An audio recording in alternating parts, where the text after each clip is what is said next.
Welcome to continuing coverage of the 2022 PDGA Masters Disc Golf World Championships. It's round 4 in the MP40 division, and we are at the Eureka Temp course, the infamous layout made famous by the Ledgestone tournament. We're on the back 9. It's Grant Zellner and Garry Patton. Yeah, the back 9 will really allow these players to make a charge here. The front 9 typically plays a little more tough out here at Eureka Temp.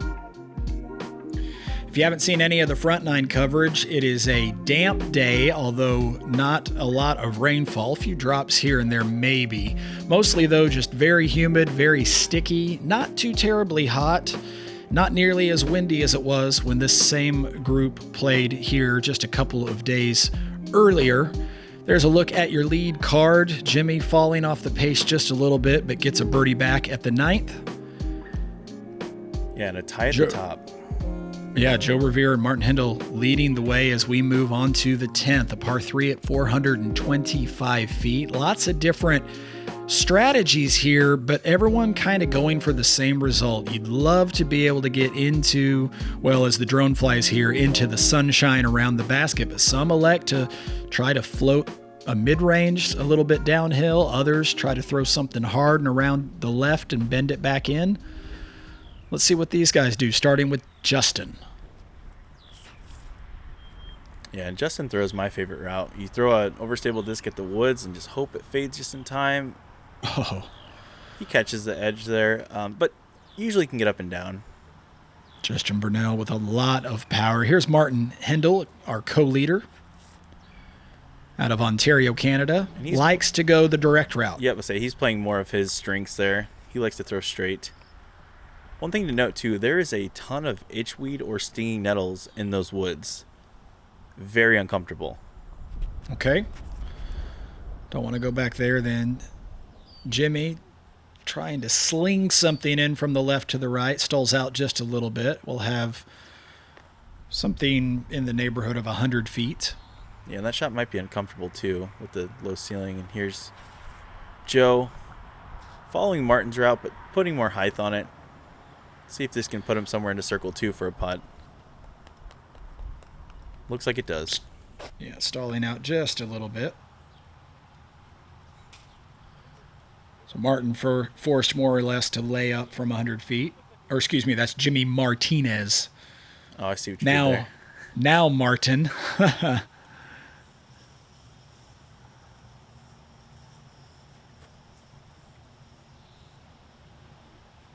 was a pretty good run. Justin found a window out of the woods here. Yeah, you usually do. And it's funny because I saw a stinging nettle on the ground right in front of him. Ugh. And now Joe Rovere from 39 feet. Oh, so close. He did execute the towel pop and catch, though. So that's important. In for the par. Looking like we're going to have a par frame here at the 10th. Yeah, and I would say this hole, as far as the par 3s go, it kind of is on the bonus birdie end. Because it is kind of, it's 425 to get to this hole, and it's pretty guarded. So a par on this one doesn't feel too bad.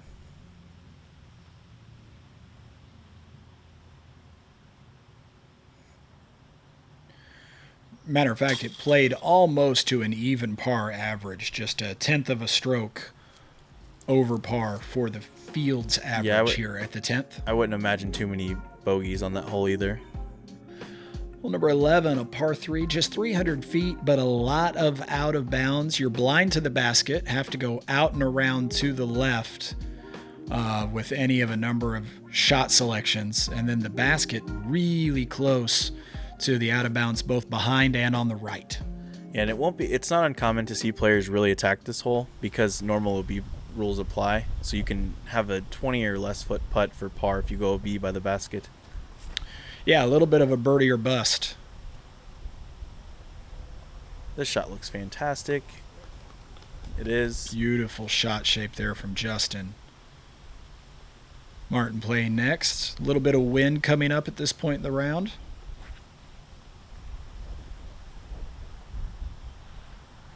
see how this finishes. Perfectly. Beautiful. Outdoes Justin.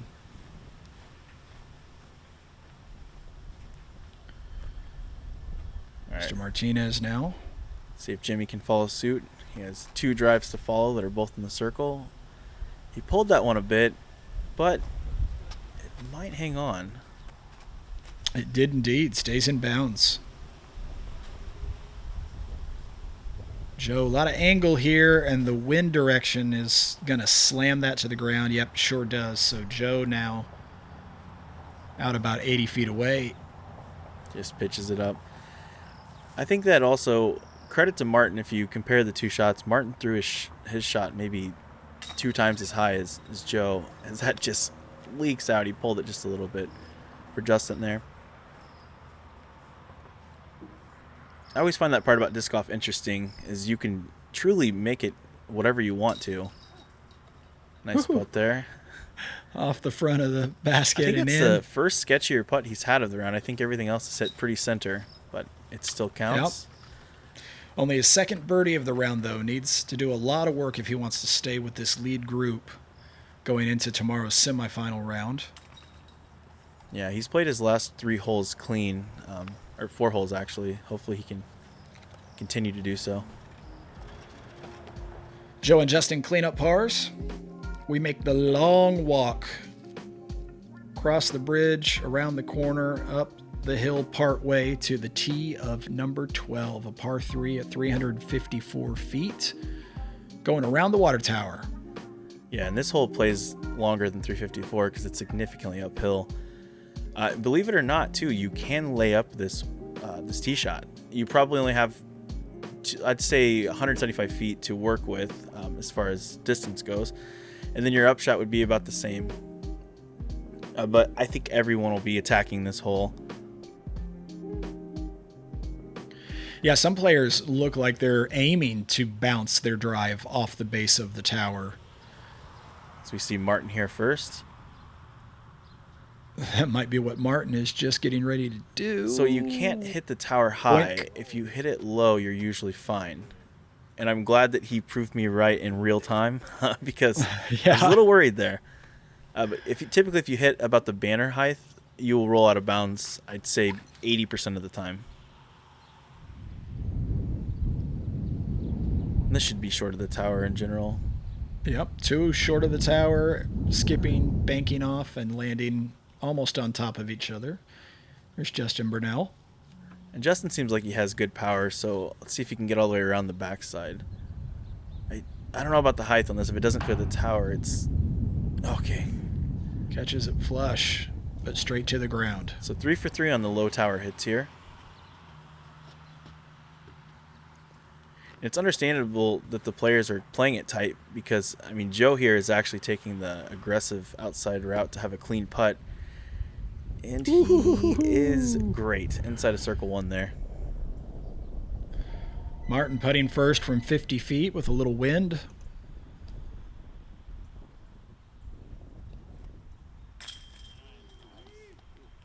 In. That little hopper right into the bottom of the basket.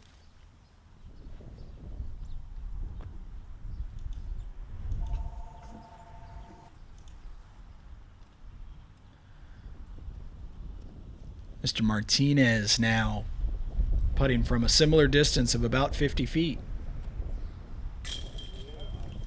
What a putt there. So back-to-back circle 2 bombs. And from 50 plus, now Justin from about a step inside of his card mates. Up and over. Man, the wind really took that too. Yeah, I thought the wind was going to slam that disc down. I think he did as well. It did after the basket, but yeah. It sure did. Oh no, it just leaves it a little bit short there. So Joe gets big putted twice here at the 12th. We'll have to settle for a par. There's a nice comebacker. And now I see the flags too, or the feathers. Look like they had a significant tailwind off the tee, which explains, well, as Justin also tries to figure out why the tailwind didn't drop his putt. But that explains the tee shots being a little bit tight too.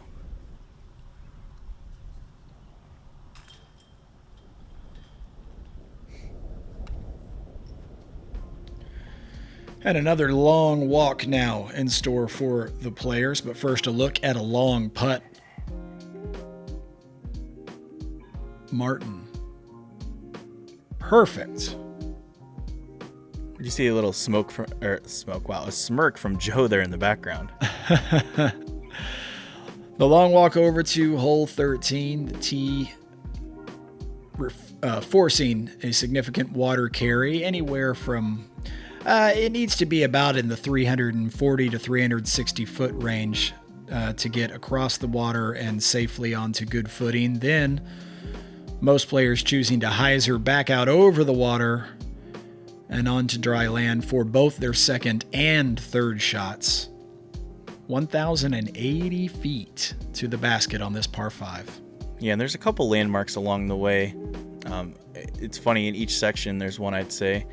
Off the tee, there's a tree you want to land near, and then we'll describe the next couple as we get to them. As Martin here is first on the tee. It's a tree he's kind of going straight at now and hyzering out. If you can be on the right side of that tree, it's more ideal because he's leaving himself with a longer upshot there. Next we have Jimmy.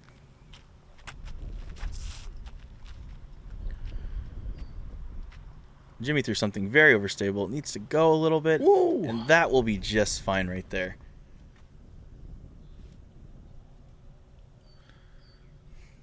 Justin with power to spare.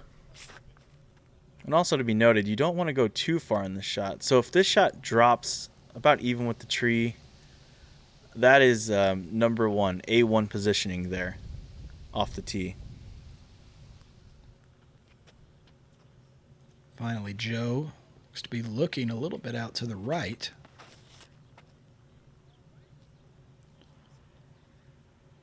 Go. Just inbounds. Yeah, and pro tip too, and notable for the tournament, he'll get to take the relief from on top of the rocks, which is nice. So Martin's shot here will require a hyzer over the bush that I'm thinking we'll see in a little bit come into frame. There's just one big bushy tree, and he just leaves it a little bit wide. Yep, never back in. Not a very favorable wind direction for this particular shot. So I'd imagine Jimmy's going to try to take this tighter and a little higher. No, he's not. He's making the same mistake as Martin, unless that gets an unbelievable water skip. Yeah, and it doesn't. It does not. He won't advance very much either. Joe taking relief, but won't get much better in terms of footing. Right on the edge of a little drop-off, trying to figure out. Oh. He clears the bush there. Just short of where his disc landed is the bush I was referring to.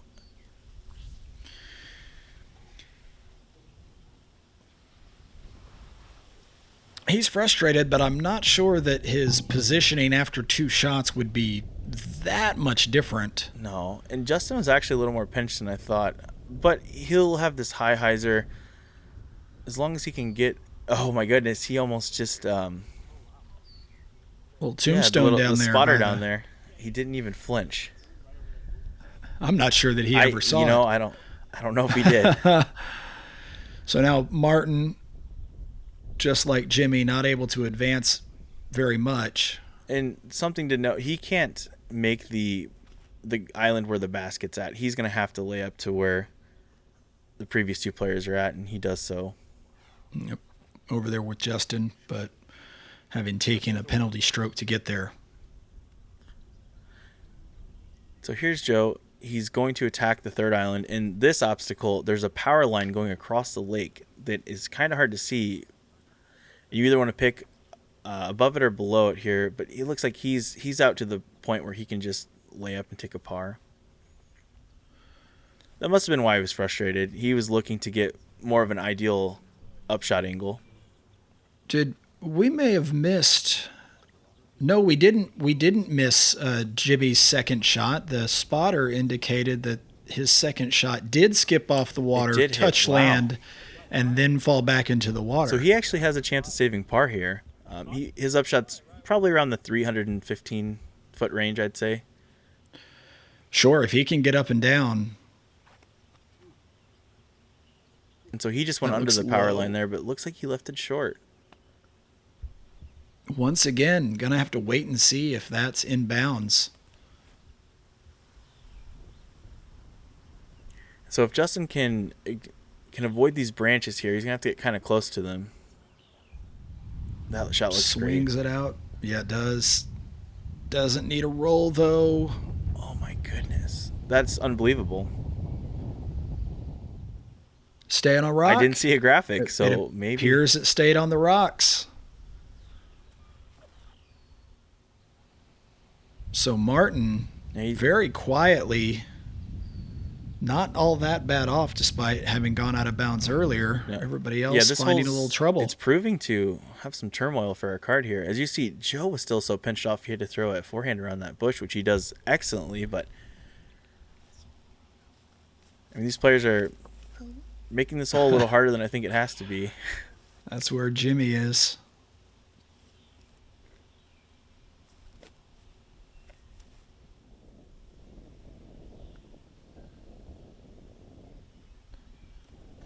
And say, believe it or not, Jimmy wasn't even the most close call as he hits the basket. Wow. Because I think Justin's disc will be even closer to the water than Jimmy's was. 40-footer from Martin. Downhill at the water, in the wind. Just a little bit outside. That was a decent run, though.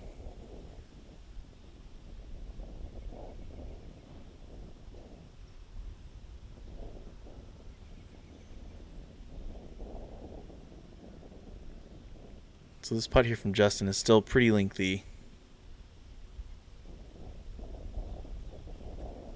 Yep, up and over. I'd say that's a typical uphill miss. People often pull them a little bit. So Justin now, the comebacker. There we go. From 15 feet in, saves a par. And like you were saying in the Martin reference, or sorry, the Joe reference, that par from Justin there isn't really hurting him.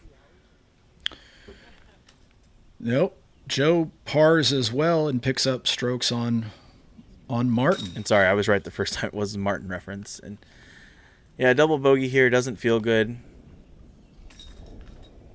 Drops back into a tie with Joe. So we're back to being tied at the top here in the MP40 division. Just about halfway through the back nine of round 4. One more look at Joe's close call here he had.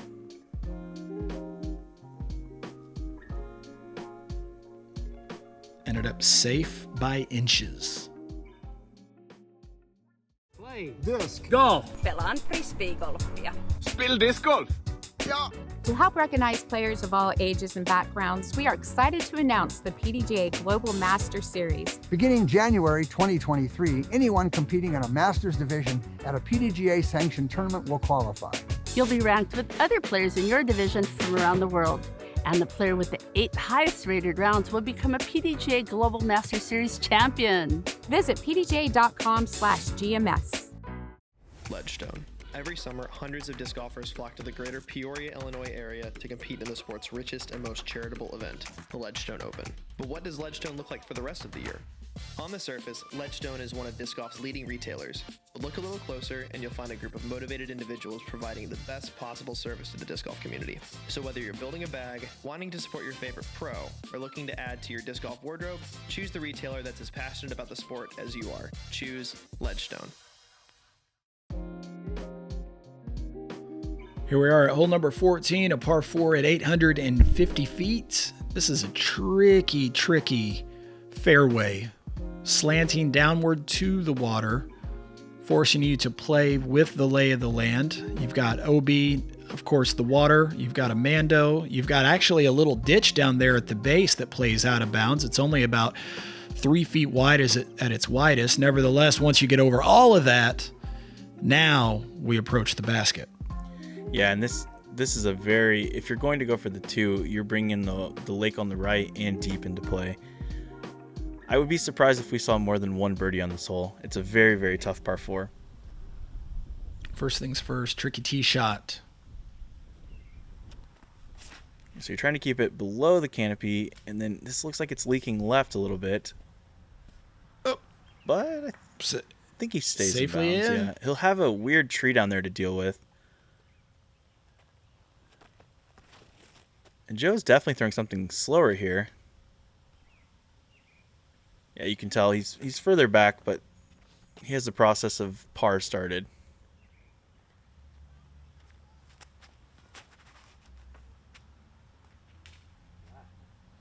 And all three of these players so far have favored that left-hand side with a disc that seems to be more overstable.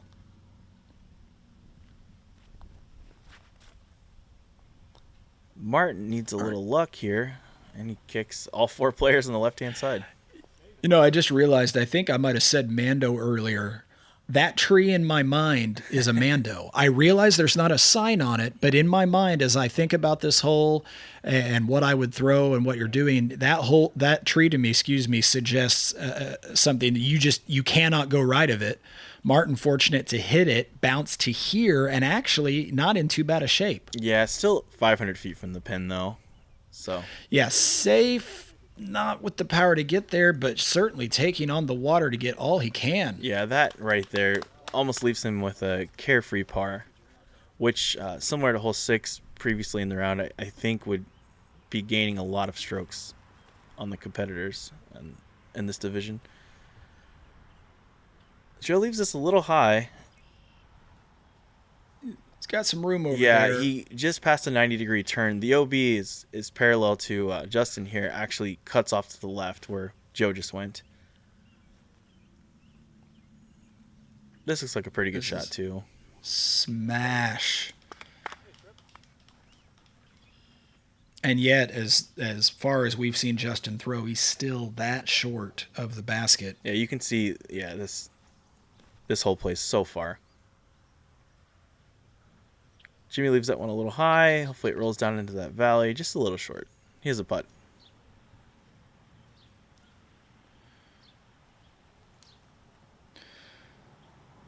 Joe still about 125 out. Bounces that shot off of the wood chips at the base of the pole. Yeah, he runs after it too. He has the why me expression right now going on. He kind of does. He is on a little bit of a cold streak in terms of not carding a birdie in a while, but he's doing okay. Here's Martin. You know, it's funny you say that because in round 2 out here, he parred the first 9 holes, so hopefully he's not thinking that's going to happen again in the back 9. As Justin lays up there nicely for his par.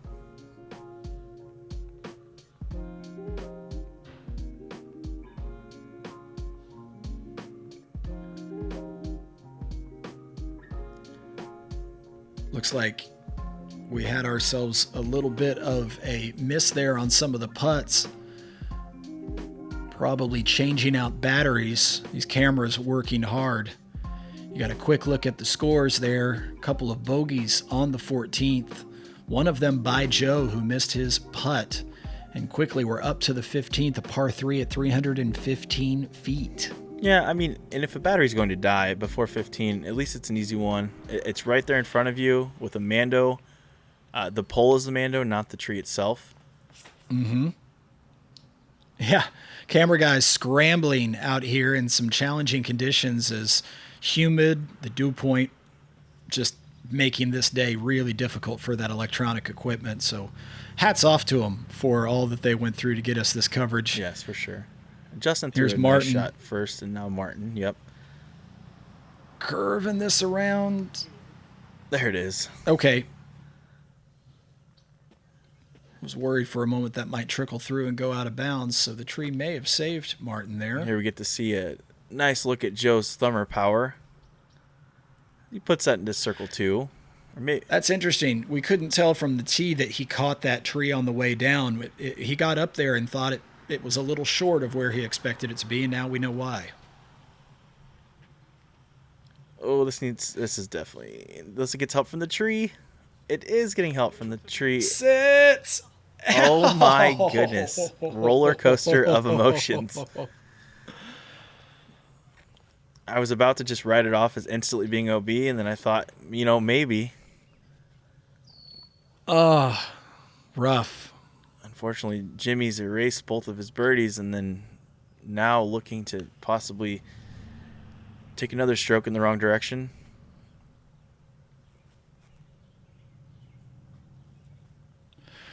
Martin, if you recall, hit a long putt here. Oh, yeah, in the rain. Settles for the layup Actually, today. This is about the putt Martin made. You're exactly right. Yeah, it's crazy. See if Justin Bunnell. Looks like he has about 35 feet there and just leaves it a little low. So nobody with a great go at hole 15 today. Yeah, we didn't necessarily note that this hole plays much longer than 315. Yeah, it does. First of all, it's uphill there. It also sort of forces an out and around shot shape. Yeah, the roller is another common option. I'm surprised we didn't see one of those. But it kind of looks like there's some sort of headwind off the tee, preventing that shot from working.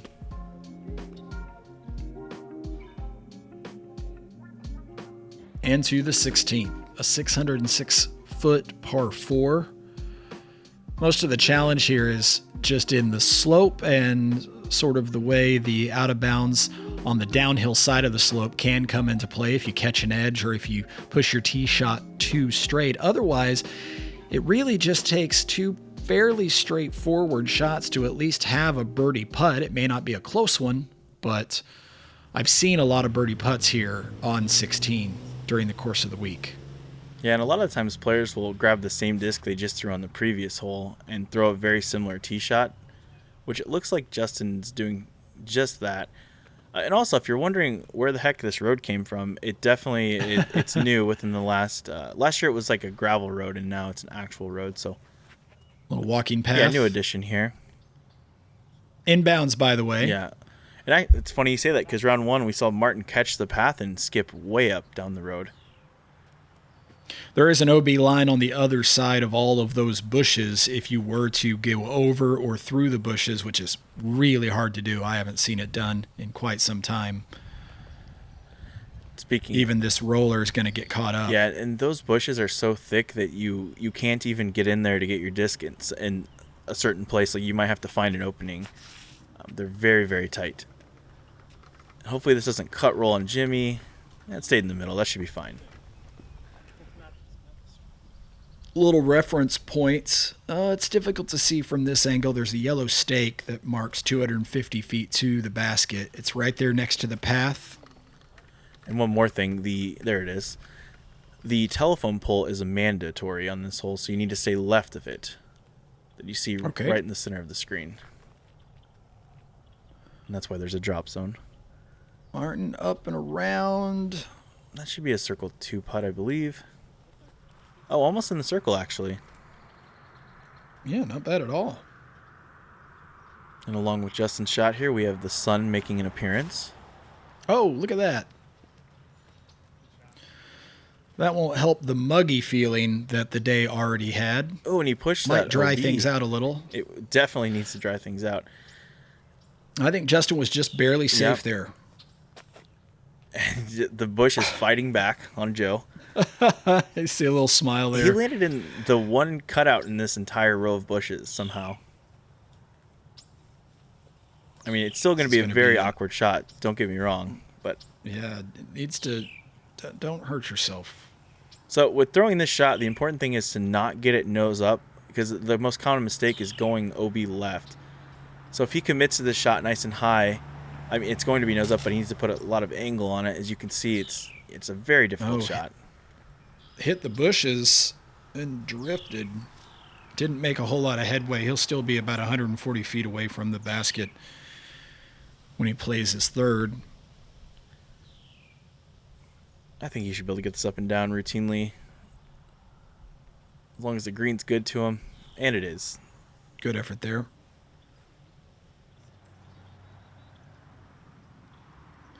Jimmy Martinez now.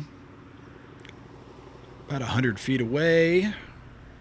These run away quick. All right. Yeah, so good for that one sitting. Now Justin, 50 feet. Oh, Trickles in.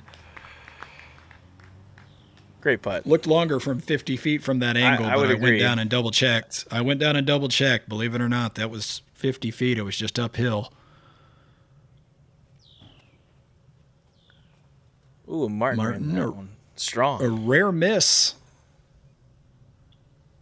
So now needs to make this comebacker from about 25 feet.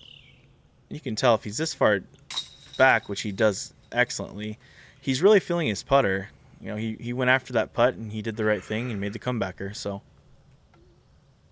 that is how you score well. Nice little putt there from Jimmy. Stopped the bleeding momentarily.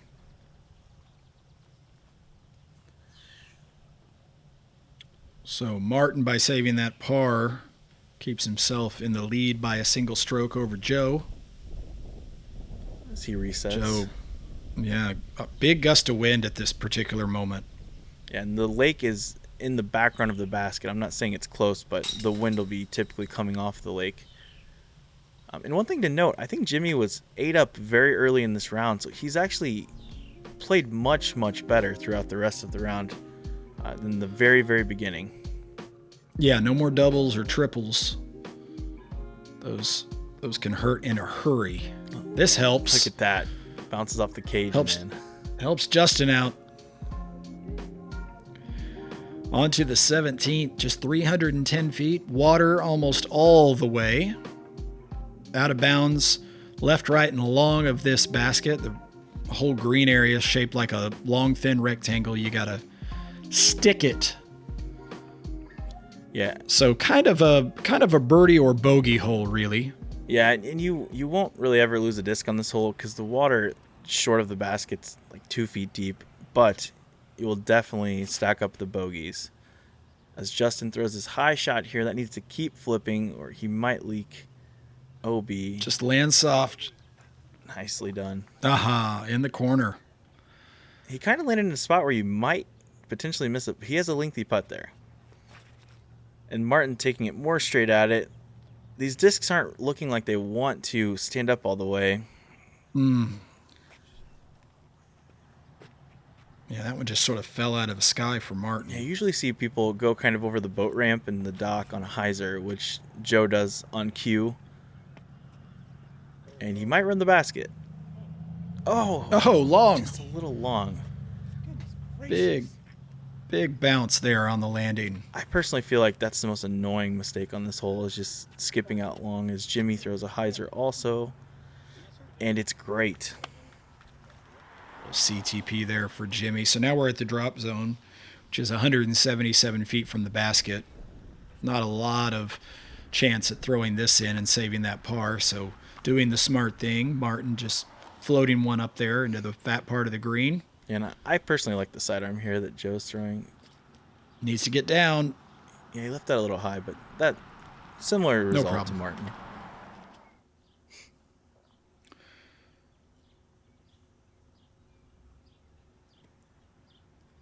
Yeah, and Maybe circle's edge there in that corner. yeah, that's what I was thinking. He found one of the rare places where the putt is actually difficult on the screen. Martin saves a bogey. Seems like we have some more spectators out here today. It's good to see.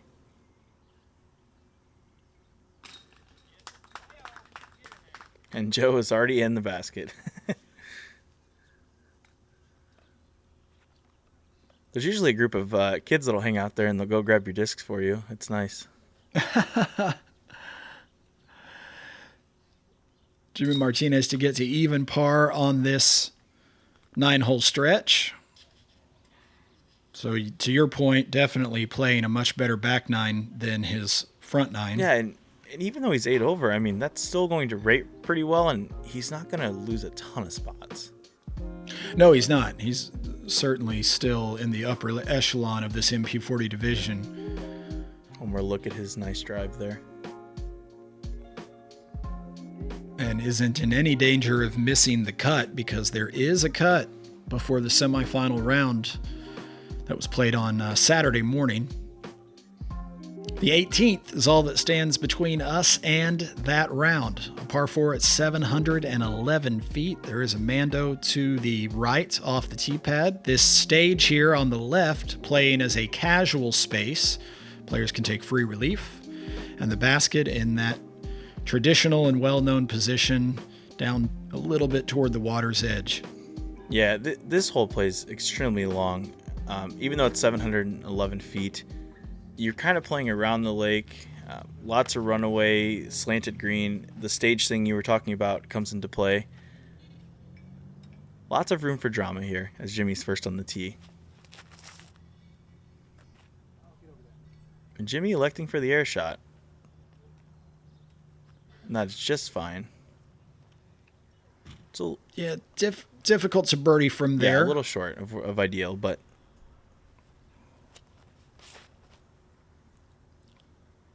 Justin also going to the air shot, and despite having a little more power, catches an early tree. Cleared the Mando.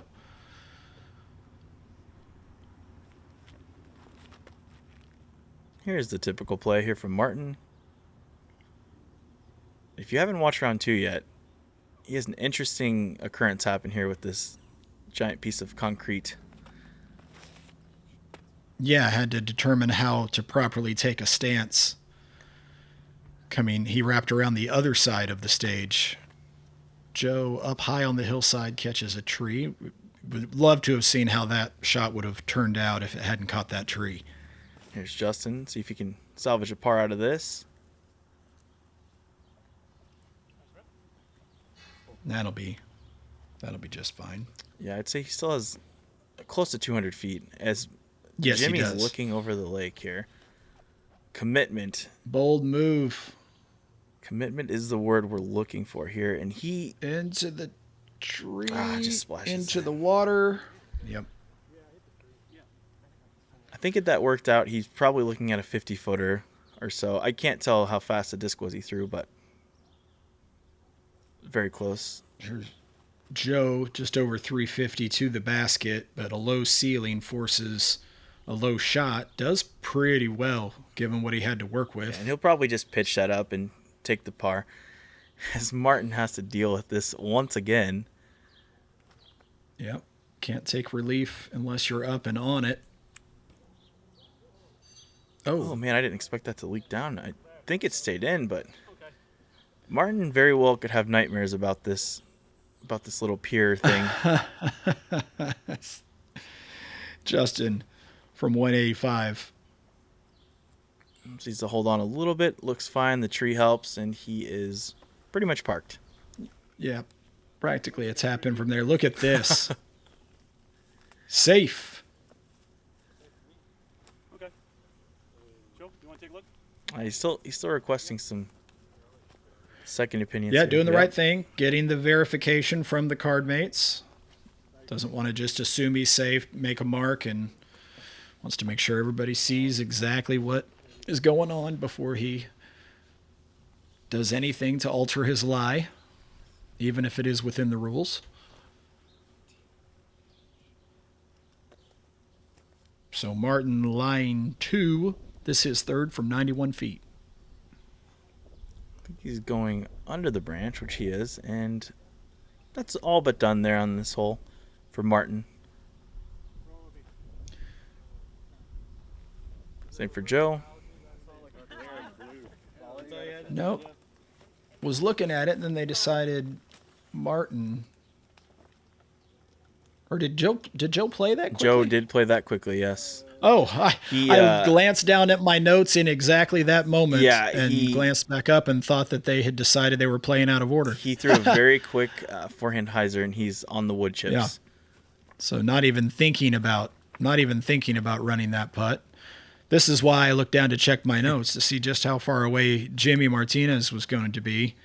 I had him at 78 feet and on a knee. This would be an incredible little throw-in. I thought maybe he did it. Just what you said, you looked at your notes. That was amazing from Jimmy.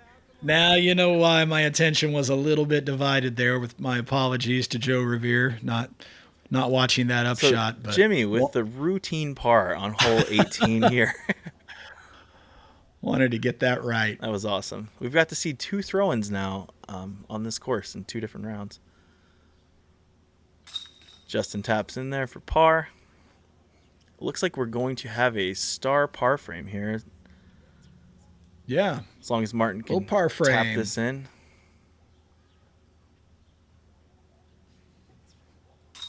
He goes through his motions and pauses and puts it in the basket. 1 birdie on the day at the 18th here at the Temp course. Michael Wadehofer. Michael, you're an animal.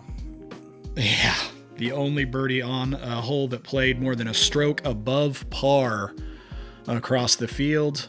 Nice throw from Jimmy there.